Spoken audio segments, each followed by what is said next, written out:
পাৰ্কিঙৰ অভাৱ এটা বহুদিনীয়া অভাৱ আছিল আৰু নলবাৰী চহৰৰ এই পাৰ্কিঙৰ অভাৱটো পূৰণ কৰিবৰ কাৰণে আমি কিছুদিন আগত এটা সিদ্ধান্ত লৈছিলোঁ যে জিলিকিনি চকৰ এই পৰিত্যক্ত হৈ থকা ঠাইখিনিত আমি পাৰ্কিঙৰ ব্যৱস্থা কৰিম আৰু সেই মৰ্মে পৌৰ সভাই সুন্দৰভাৱে কামখিনি কৰি এটা পাৰ্কিঙৰ কাৰণে ব্যৱস্থা কৰিলে আৰু আজি মই আনুষ্ঠানিকভাৱে ইয়াৰ পাৰ্কিং ব্যৱস্থাটোৰ শুভ উদ্বোধন কৰিলোঁ।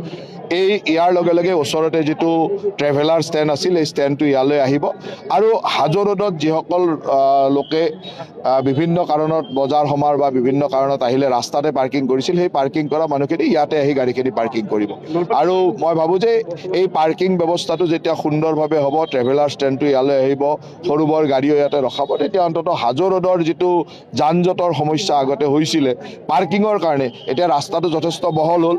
যদি বহল ৰাস্তা হৈও পাৰ্কিং কৰে তেতিয়া আকৌ একে কথা হ'ব। গতিকে মই ইয়ালৈকে বিকল্প ব্যৱস্থা এটা সুন্দৰভাৱে কৰি দিয়াৰ চেষ্টা কৰিছিলোঁ যাতে হাজো ৰাস্তাটোত এই পাৰ্কিঙৰ অসুবিধাটো সম্পূৰ্ণৰূপে নোহোৱা হৈ যায় আৰু যাতায়াতৰ কাৰণে সুচল হয়, নলবাৰী চহৰবাসীয়ে যাতে এটা সুন্দৰ পৰিৱেশ পায় তাৰ কাৰণে চেষ্টা। এতিয়া আমি দুটা পাৰ্কিং ব্যৱস্থা কৰিবৰ কাৰণে চেষ্টা কৰিছোঁ। এইটো জিলিকনি চকত এটা হ'ব আৰু বড় মছজিদৰ কাষতে যিখিনি আমাৰ পুৰণা হস্পিটেলৰ জেগা আছিলে সেই জেগাখিনিতে আমি এটা পাৰ্কিং কৰিম। গতিকে এই দুটা পাৰ্কিঙৰ ঠাই হ'ব আৰু 3টা ভেণ্ডিং জ'ন হ'ব। ইতিমধ্যে এটা ভেণ্ডিং জ'ন আমি আৰম্ভ কৰি গ'লোঁ, জিলিকনি চকত এটা ভেণ্ডিং জ'ন আৰম্ভ কৰিলোঁ। ইয়াৰ পিছৰ ভেণ্ডিং জ'নটো আমি এটা কৰিম আমাৰ পুৰণা যিটো ট্ৰেজাৰী অফিচ আছিল সেই ট্ৰেজাৰী অফিচৰ কেম্পাছত আৰু এটা পুৰণা DI অফিচ বা চাৰ্কুল অফিচৰ সন্মুখতে যিটো আছে, এই 3টা ঠাইত ভেণ্ডিং জ'ন হ'ব আৰু ৰাস্তাৰ ফুটপাথৰ সকলো দোকানীয়ে এই 3টা ভেণ্ডিং জ'নতে দোকান পোহাৰ দিব।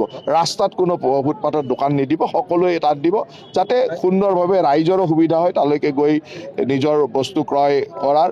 গতিকে সেই ব্যৱস্থাও কৰিম আৰু তাৰ লগে লগে দুটা ঠাইত পাৰ্কিং কৰিলে অন্ততঃ মই ভাবোঁ যে নলবাৰী চহৰৰ যিটো বহুদিনৰ যান জঁটৰ সমস্যা বা ৰাস্তা ঘাট এতিয়া বহল কৰিছোঁ, আকৌ যদি ৰাস্তাত পাৰ্কিং কৰে আকৌ একে সমস্যা হ'ব।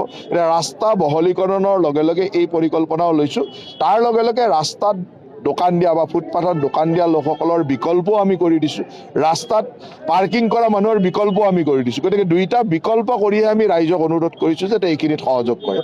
মই নিৰ্দেশনাটো তেনেকৈ দিছোঁ যে 1 বহাগৰ পৰা অহা অসমীয়া নতুন বৰ্ষৰ পৰা যাতে নলবাৰী চহৰখনৰ গোটেইখিনি চিজিল লাগি যায়, খুব সুন্দৰ পৰিৱেশ এটা হয় তাৰ কাৰণে নিৰ্দেশনা দিছোঁ।